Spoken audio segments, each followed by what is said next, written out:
ഇന്ന് സ്റ്റോക്ക് മാർക്കറ്റിനെ പറ്റി ഒരു ഐഡിയ ഇല്ലാത്തവരും മ്യൂച്വൽ ഫണ്ട്സ് വഴി ഇൻവെസ്റ്റേഴ്സ് ആകുന്നുണ്ട്. എന്നാൽ പലർക്കും അറിയാത്ത രണ്ട് മെയിൻ ബെനിഫിറ്റ്സ് മ്യൂച്വൽ ഫണ്ട്സിനുണ്ട്.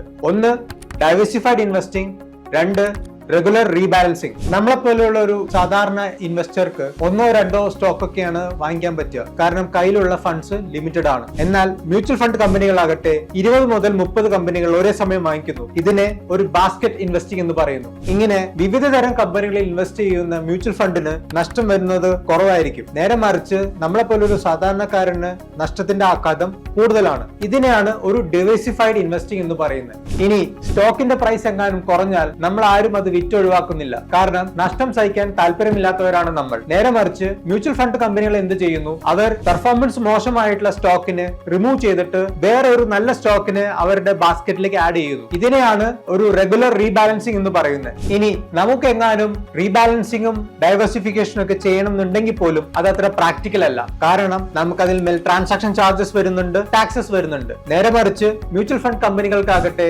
ഇതിൽ ടാക്സ് അടയ്ക്കേണ്ട കാര്യമില്ല. നിങ്ങൾ ഒരു ഡോക്ടറോ എഞ്ചിനീയറോ അല്ലെങ്കിൽ ഒരു പ്രൊഫഷണൽ ആണെങ്കിൽ മ്യൂച്വൽ ഫണ്ട് ഇൻവെസ്റ്റിംഗ് തന്നെയാണ് ശരിയായ രീതി.